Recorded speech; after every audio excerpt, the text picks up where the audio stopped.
This morning on the Holmberg Homestead, I am gathering some fresh eggs and then I'm heading to the garden. I have been gathering strawberries every morning and harvesting chamomile, and I've been trying to make a simple bouquet.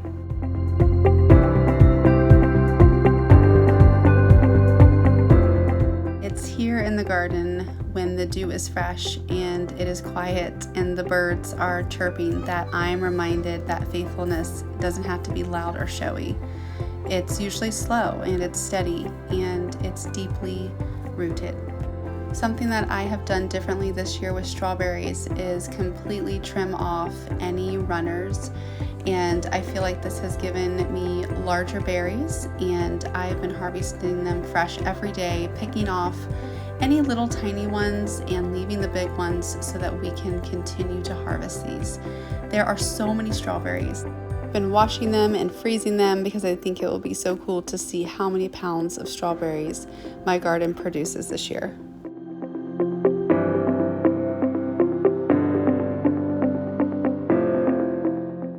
I've also been harvesting a lot of chamomile. Last year I had so much chamomile and I actually dug it all up and I replanted it in different spots.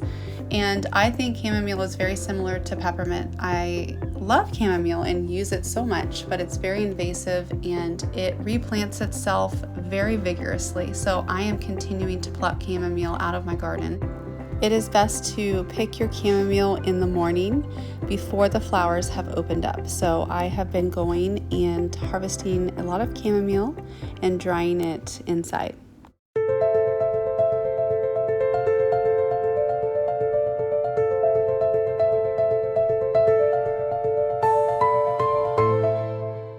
I love making bouquets first thing in the morning. So I'm starting with some lemon balm here, and then I am going to strip the flowers, so this helps it stay in the vase longer. Then I am going to go over to some of these beautiful bachelor's button. They really do last so long in the vase, and these all reseeded themselves from last year, and when they started to grow I just dug them up and replanted them around. I'm going to add some yarrow. We're going to use this later on in the summer to make some natural remedies, and then I'm going to put a few ranunculus in here. These are so stunning. If you guys have followed me, you have seen my journey with making these flowers come to life. It is definitely a labor of love. So it's super simple, just planting a few things and being able to create a bouquet.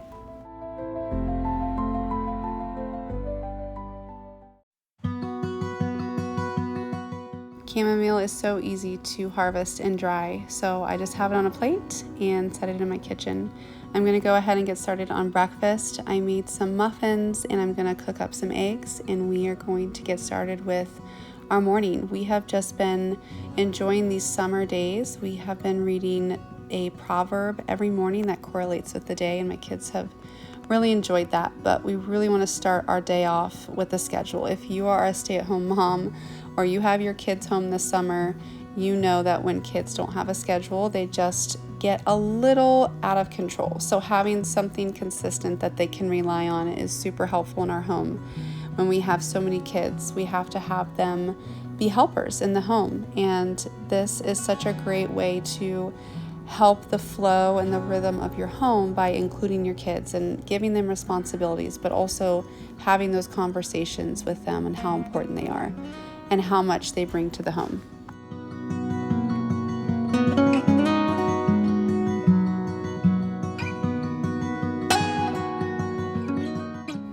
As a mom of 6, I have a few helpful summer tips and routines that we have done. Number 1 is anchor your day with a morning rhythm. Start with prayer, quiet time, or a walk through the garden before the house wakes up. Give yourself some time to center and focus on the Lord. A slow, grounded start helps set the tone for the whole day, and it really comes down to the tone that we set for our home.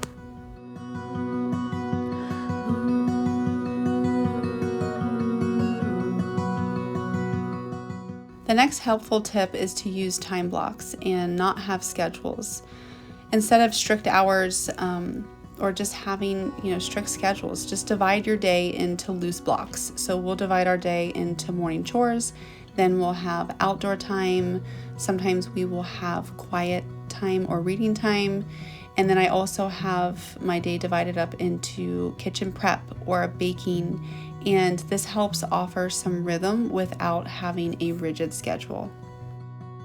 I also work on prepping one meal in the morning or having a prep day, whether it's sourdough or thawing your meat or prepping vegetables. Just one meal early saves stress later in the day when it becomes really busy.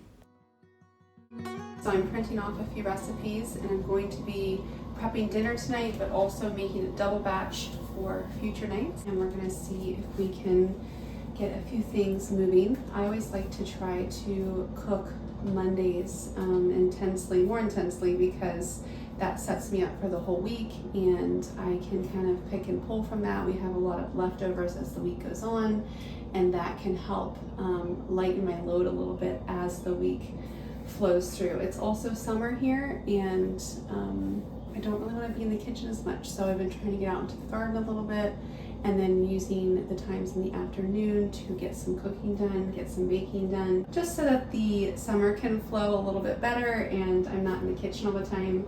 I did make some muffins for breakfast today that lasted us breakfast. So I'm thinking when I make those again, I will show you the recipe, because they were really, really delicious. And then we will make a quadruple batch of those. All right.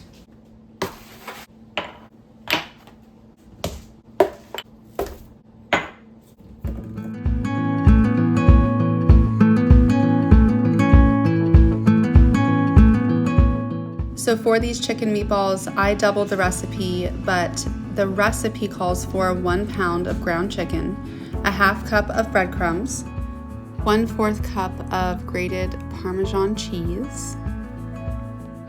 Then you add 1 egg, 2 cloves of garlic that are minced up, 1/4 cup of finely chopped onion, 2 tablespoons of chopped parsley, but I did not have parsley, so I used basil, and 1 teaspoon of salt.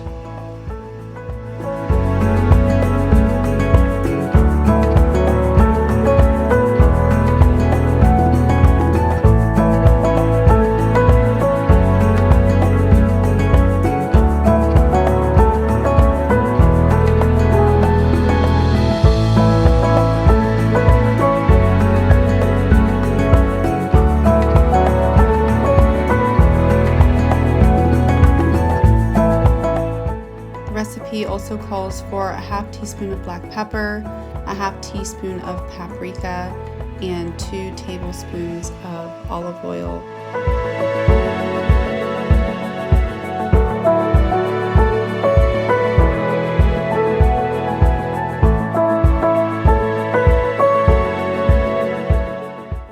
Once you get all the ingredients together, you just mix this up, but you want to be careful not to overmix this. I find that recipes like this are so nourishing for my family and so easy to make and very easy to double. Anything that I can make one time that will feed my family multiple times, I'm a fan of. So I'm just going to go ahead and roll these out here. We are going to just drizzle them in olive oil, and then I'm going to bake them in the oven at 400 degrees for about 18 minutes.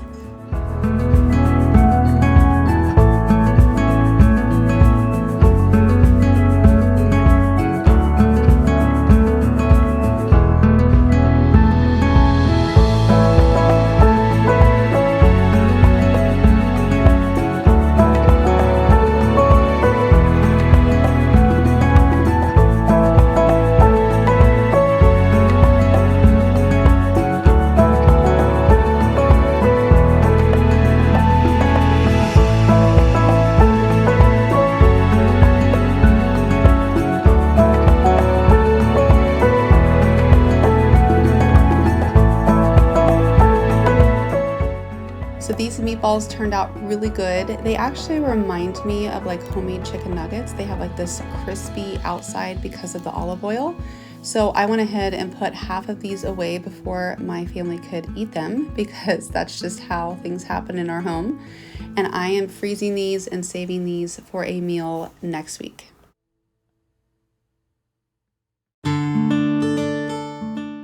I made some rice and broccoli, and they paired super well with these meatballs. It was a really delicious meal, and it was easy cleanup.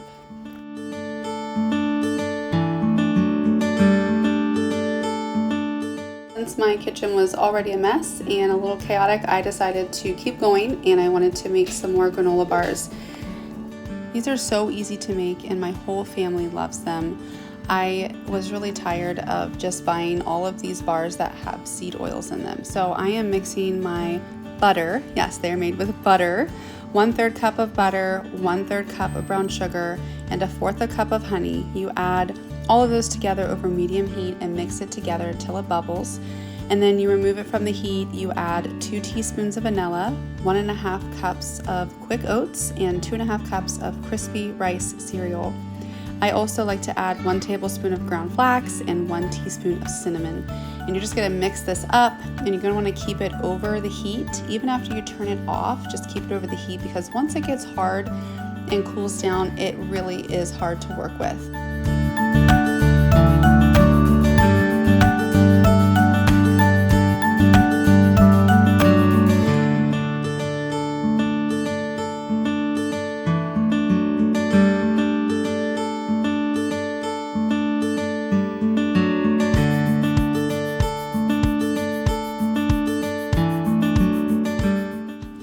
I use my loaf pans and I line them with parchment paper. I make a double batch of this every single time, so I also use one of my sheet pans, but you want to make sure that you make them really thick, or else they don't cut and they kind of crumble and fall apart.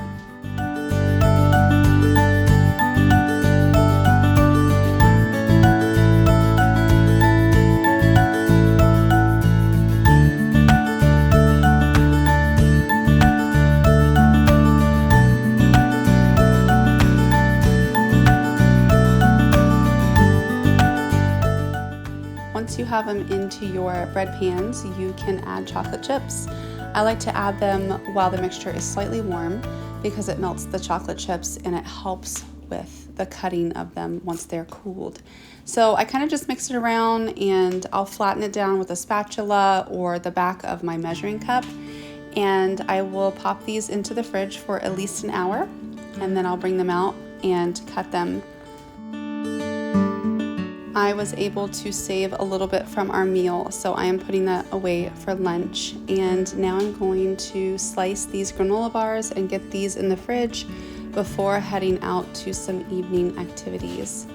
So I just slice them straight through and make them the size of a granola bar, but you can really make these into whatever thickness or size you want.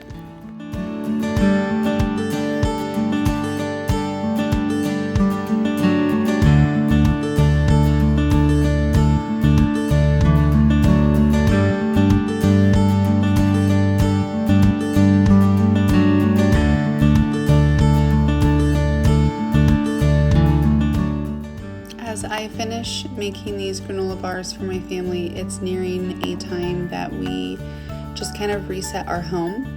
And if you've watched any of my other videos, you know this. My kids all have jurisdictions that they take care of in helping bring order to our home. And even in the summer, this is a super helpful routine to include the kids on, and it's amazing how much they can actually do. And I really depend on them. I love having them help, but this is just an intentional thing that you can do in your home this summer to keep it somewhat organized and somewhat balanced. As we enter into these long summer days, it's important to remember that faithfulness grows in the soil of the ordinary, and it matters far more often than we realize. So today, whether you're in your own garden or you are knee-deep in dishes, remember this: a lifetime marked by steadfast faith doesn't happen overnight. It's built day by day. I hope that this video was encouraging to you, and if it was, subscribe or share in the comments some of your favorite rhythms and routines for the summer. Thank you so much for hanging out with me at the Holmberg Homestead.